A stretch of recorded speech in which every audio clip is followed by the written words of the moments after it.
एक दिन की बात है। नगर के राजा अपना घोड़ा लेकर भ्रमण के लिए निकले थे। तभी अचानक वो घोड़े से गिर गए और बेहोश हो गए। बहुत समय पहले की बात है। माधवपुर नाम का एक गांव था। उस गांव में रघु और गोपाल नाम की दो दोस्त रहा करते थे।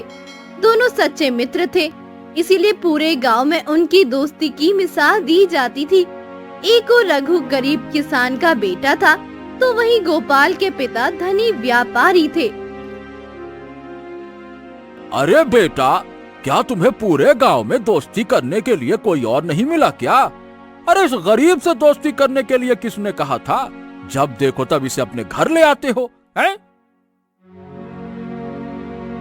पिताजी, दोस्ती हैसियत देखकर नहीं की जाती। और वैसे भी क्या फर्क पड़ता है, रघु मेरा मित्र है, इसीलिए मेरे घर पर उसका आना जाना तो लगा ही रहेगा ना। एक दिन की बात है। नगर के राजा अपना घोड़ा लेकर भ्रमण के लिए निकले थे। तभी अचानक वो घोड़े से गिर गए और बेहोश हो गए। ए गोपाल, हमें राजा जी की मदद करनी चाहिए, चलना। जरूर अधिक धूप के कारण उनका स्वास्थ्य खराब हो गया होगा। अगर हम उन्हें थोड़ा सा पानी पिलाएंगे तो निश्चित ही वो होश में आ जाएंगे। चल चल, आजा आजा आजा।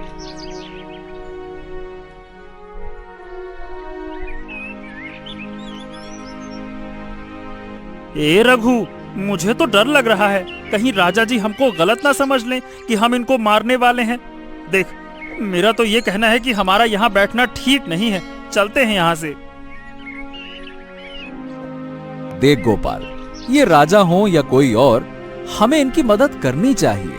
मानवता का यही धर्म है। ये बड़े और छोटे में भेद नहीं करता। रघु की ये सब बातें गोपाल को समझ नहीं आई। वो चुपचाप उठा और अपने घर की ओर चला गया। थोड़ी देर में राजा को होश आ गया। रघु को अपने पास देखकर राजा बहुत प्रसन्न हुए।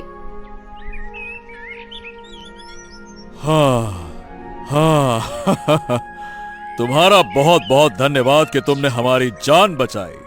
अगर तुम हमारी मदद नहीं करते तो हमारा स्वास्थ्य बहुत ज्यादा खराब हो जाता। तुम बहुत दयालु लड़के हो। बताओ, तुम्हें क्या चाहिए?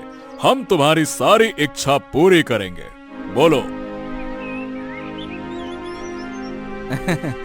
आपका बहुत बहुत धन्यवाद महाराज। मुझे आपसे कुछ भी नहीं चाहिए। आप बस मेरे पूरे गांव का ध्यान रखें, सुविधा प्रदान करें, बस यही चाहिए और कुछ नहीं। रघु की बात सुनकर राजा को बहुत प्रसन्नता हुई। राजा महल वापस चले गए। कुछ दिनों बाद उन्होंने रघु के नाम का एक संदेश भेजा।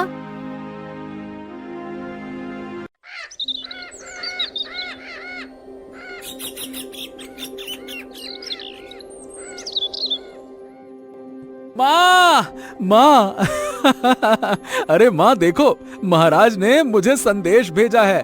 वो मुझे अपने राज दरबार में नौकरी देना चाहते हैं। क्या है कि मैंने उनकी मदद की थी, इसीलिए वो मुझसे बहुत अधिक प्रसन्न है। मैं ना अभी ये बात गोपाल को बताकर आता हूँ माँ, ठीक है? रघु व उसकी माँ दोनों बहुत खुश थे। रघु जल्दी से गोपाल के घर गया और उसे ये खुशखबरी दी कि राजा ने उसे राज दरबार में नौकरी करने के लिए बुलाया है। अरे वाह वाह वाह वाह, ये तो बड़ी खुशी की बात है मित्र। तुम जाओ और राजा का ये प्रस्ताव स्वीकार करो और मित्र, मन लगाकर काम करना। और हाँ, मुझे भूल मत जाना। हम सबसे मिलने आते रहना, है ना? पूरे गांव में इस बात की चर्चा थी कि रघु ने राजा की जान बचाई है। इसीलिए राजा ने उसे राज दरबार में बुलाया है और नौकरी का प्रस्ताव दिया है। गांव में हरिया और मुखिया उन दोनों की दोस्ती को लेकर बात कर रहे थे। अरे, मित्रता का मतलब तुम क्या जानोगी? अगर किसी को मित्रता समझनी है तो गोपाल और रघु को देख ले। दोनों की हैसियत में जमीन आसमान का अंतर है, लेकिन इससे उनकी दोस्ती पर ना ना ना ना कोई फर्क नहीं पड़ता। ऐसा कुछ नहीं है। मुझे तो लगता है कि रघु ने जरूर किसी मतलब से गोपाल से दोस्ती की है। जरूर वो उसको पैसे देता होगा और समय पड़ने पर भी उसकी मदद करता होगा, वरना आजकल कौन किससे इतनी दोस्ती रखता है। ऐसी बात है तो चलो देखते हैं। एक काम करते हैं, एक शर्त लगाते हैं और देखते हैं कि हम दोनों में से कौन जीतता है, और देखते हैं कि गोपाल और रघु में से कौन अच्छा मित्र है और कौन मतलबी मित्र है। क्यों? हरिया गोपाल के पास जाता है और उससे बात करने की कोशिश करता है। क्या बात है गोपाल, आजकल तुम कहीं दिखाई नहीं देते हैं? और तुम्हारा मित्र कहाँ पर है जो दिन रात तुम्हारे साथ रहता था? वो भी कहीं नजर नहीं आ रहा। कौन? रघु?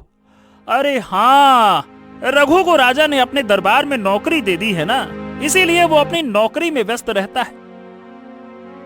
हाँ, लेकिन ये भी है कि अब वो धीरे धीरे राजा का प्रिय बन जाएगा। देखना, अब वो तुमसे कोई मतलब नहीं रखेगा। एक दिन धनवान हो जाएगा और तुम्हें ही नीचा दिखाएगा। देखना तुम। हैं? अरे नहीं नहीं नहीं नहीं नहीं, रघु ऐसा नहीं है। जब भी उसे दरबार के काम से छुट्टी मिलती है वो मुझसे मिलने आता है और मेरे लिए बहुत सारा सामान भी लेकर आता है। हाँ। अच्छा, ऐसी बात है क्या? एक काम करो ना, तुम उससे कहकर राज दरबार में नौकरी क्यों नहीं कर लेते? वो राजा का प्रिय है तो निश्चित ही वो तुम्हें एक अच्छी नौकरी तो दिलवा ही सकता है। इसी से सिद्ध हो जाएगा कि रघु तुम्हें कितना महत्व देता है। क्यों? गोपाल हरिया की बातों में आ गया और वो अपने पिताजी से बात राज दरबार में नौकरी करने की बात करने चला गया। नहीं पिताजी, मैं भी रघु की तरह राज दरबार में नौकरी करूंगा। आप देखना, अपने काम से मैं राजा को प्रसन्न कर लूंगा और जल्द ही वो मुझे अपना मंत्री बना लेंगे। हाँ। अरे बेटा, हम सब व्यापारी हैं, भला तुम्हें राजा के दरबार में नौकरी करने की क्या जरूरत है? अरे तुम मेरा व्यापार देखो, हैं? पिता के मना करने पर भी गोपाल नहीं मानता है और वो रघु से राजा के दरबार में नौकरी करने के लिए बात करता है। मित्र रघु, मेरा मन है कि मैं राजा के दरबार में नौकरी करूं। क्या तुम राजा से मेरे लिए बात कर सकते हो क्या? लेकिन मित्र, तुम्हारे पिता तो इतने धनवान हैं, भला तुम्हें नौकरी करने की क्या जरूरत है? ऐसा निर्णय लेने से पहले एक बार सोच लो मित्र। तुम कहना क्या चाहते हो ये बताओ। अगर तुम राजा से मेरी नौकरी की बात नहीं करना चाहते हो तो मुझे सीधे सीधे मना कर दो ना। ये बहाने बनाने की जरूरत नहीं है। गोपाल की नाराजगी देखकर रघु समझ जाता है कि वो जिद कर चुका है तो उसे पूरे करके ही मानेगा। रघु राजा से गोपाल की नौकरी की बात कर लेता है। मित्र, कल राज दरबार में आ जाना। राजा ने तुम्हें बगीचे संभालने की जिम्मेदारी देने का निर्णय लिया है। मैंने कल ही उनसे बात की थी, इसीलिए कल समय पर पहुंच जाना, ठीक है ना? रघु और गोपाल दोनों राजा के दरबार में काम करने लगते हैं। एक और रघु जहां सैनिक बन जाता है, वहीं गोपाल राजा के दरबार में माली बनकर काम करता है। एक दिन दोनों गांव आते हैं। अरे भाई गोपाल, क्या बात है, क्या बात है, तुम्हें राजा के दरबार में नौकरी आखिरकार मिल गई। और बताओ कैसा चल रहा है वहाँ पर सब कुछ? हाँ, राजा ने मुझे बगीचे का मुख्य माली बना दिया है। मैं उनके शाही बगीचे की दिन रात देखभाल करता हूँ। अच्छा। और रघु क्या काम करता है? हाँ, उसे तो राजा ने अपना खास बनाया होगा। अब वो दिन रात राजा के साथ ही रहता होगा। हाँ, राजा ने उसे अपना मुख्य सैनिक बनाया है। वो राजा की सेवा में लगा रहता है। वही तो मुझे पता ही था। अरे रघु तुम्हें अपने बराबर की नौकरी कभी नहीं करने देगा। उसने तुम्हें बगीचे में फंसा दिया और स्वयं राजा का प्रिय बनकर बैठा है। अब राजा तो भाई उसे ही याद रखेंगे जो दिन रात उनकी सेवा करेगा, जो उनके आसपास मंडराता रहेगा। अब जो बाहर बगीचे में काम करेगा उसकी कौन पूछ परख करेगा? हैं? चलो भैया नमस्ते। गोपाल हरिया की बातें सुनकर वहाँ से चला जाता है। हरिया की बातें उसके कानों में गूंज रही थी। उसे लग रहा था कि चारों ओर रघु की प्रशंसा हो रही है, जबकि उसका महत्व घट चुका है। इसीलिए मन ही उसने एक योजना बनाई। जब देखो तब चारों ओर रघु की ही प्रशंसा होती रहती है। गांव के सब लोग रघु के विषय में बात करते हैं और वहाँ राज दरबार में भी राजा रघु को अधिक महत्व देते हैं। मुझे इस महत्व को कम करने के लिए कुछ तो करना पड़ेगा। गोपाल मन ही मन एक योजना बनाता है। कुछ समय बाद रघु और गोपाल दोनों राज दरबार में अपने अपने काम के लिए लौट जाते हैं। गोपाल मौके की तलाश में होता है। तभी वो देखता है कि राजा की कीमती तलवार एक कमरे में रखी हुई है। मुझे ऐसा ही करना होगा। अगर मैं ये करने में सफल हो गया तो निश्चित ही मेरी योजना काम कर जाएगी और फिर सब जगह मेरा ही महत्व होगा। हाँ।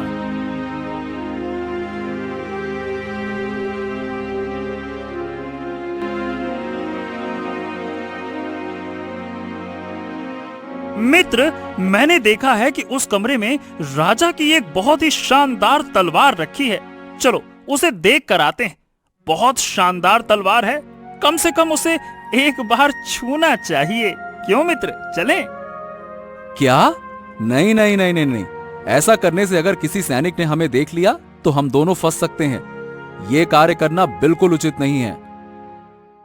गोपाल के बार बार कहने पर रघु और गोपाल दोनों राजा की कीमती तलवार को देखने के लिए कमरे में चले जाते हैं। उधर गोपाल ने पहले से सैनिकों को कह रखा था कि रघु आज तलवार चुराने वाला है। तुम दोनों यहाँ पे क्या कर रहे हो? क्या राजा की तलवार चुराने के लिए आए हो क्या?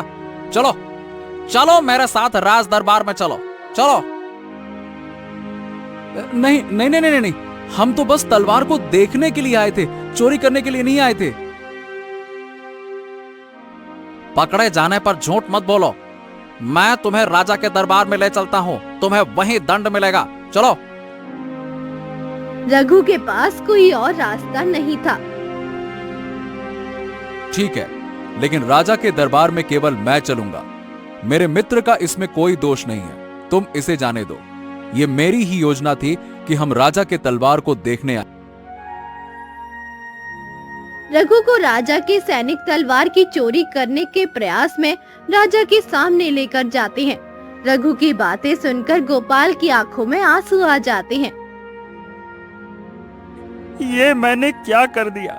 जिस मित्र के साथ मैं बचपन से रहा, मैंने उसे धोखा दे दिया। आज उसने एक पल भी ना सोचते हुए मुझे इतने बड़े आरोप से बचा लिया। ये मैंने क्या दिया ये मैंने? क्या ये सत्य है रघु कि तुमने मेरी कीमती तलवार को चुराने का प्रयास किया? मैंने तुम पर बहुत विश्वास किया, लेकिन तुमने आज मेरा विश्वास तोड़ दिया। सैनिकों, इसे ले जाओ और जेल में बंद कर दो। ले जाओ। उधर गोपाल को अपनी गलती का एहसास हो चुका था।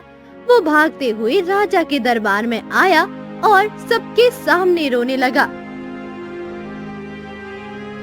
क्षमा करे महाराज, मेरे मित्र की इसमें कोई योजना नहीं थी। वो आपकी कीमती तलवार को चुराए, ऐसी कोई योजना उसकी नहीं थी।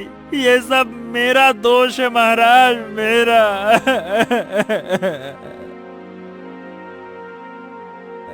नहीं नहीं नहीं नहीं नहीं नहीं महाराज, ये मेरा दोष है। गोपाल तो मुझे बस बचाने के लिए ऐसा कह रहा है। मैं ही रघु को अपने साथ उस कक्ष में भी लेकर गया था जहां पर कीमती तलवार रखी हुई थी, और मैंने सैनिकों को कह दिया था कि रघु कीमती तलवार चुराने वाला है, क्योंकि सब जगह रघु को महत्व दिया जाता है। मैं भी महत्वपूर्ण होना चाहता था और इसीलिए मैंने ऐसा किया। असल में दोषी तो मैं हूँ महाराज, मैं हूँ।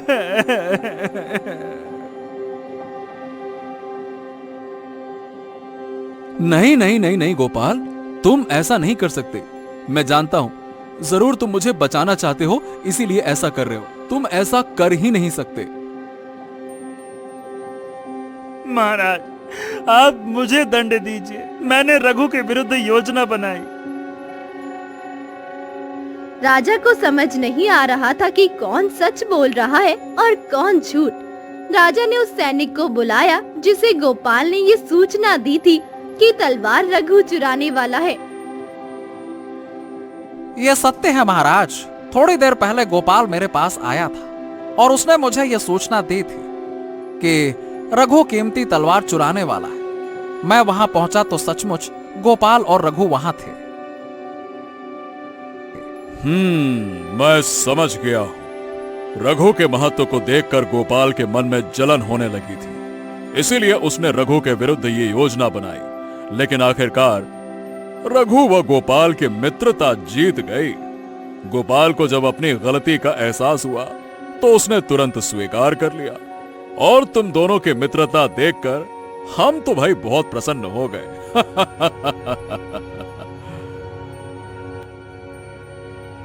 राजा रघु और गोपाल दोनों को क्षमा कर देता है। राजन दोनों को सच्ची मित्रता का पुरस्कार भी देते हैं। पूरे गांव में एक बार फिर से गोपाल और रघु की मित्रता के प्रशंसा हो रही थी। आखिरकार हम दोनों ही हार गए मुखी, और गोपाल और रघु की मित्रता जीत गई। मैंने गोपाल को रघु के खिलाफ भड़काने का पूरा प्रयास किया था, लेकिन फिर भी उसके मन में रघु के लिए प्रेम था और उसने अपनी सारी गलतियों को स्वीकार कर लिया। अब क्या करें, मित्रता से बढ़कर कुछ नहीं होता है, ये आज साबित हो गया। हाँ सचमुच, और रघु ने भी बिना देर किए हुए अपने मित्र गोपाल को क्षमा करके फिर से उससे गहरी मित्रता कर ली। दोनों ही मित्रता की परीक्षा में सफल हुए हैं।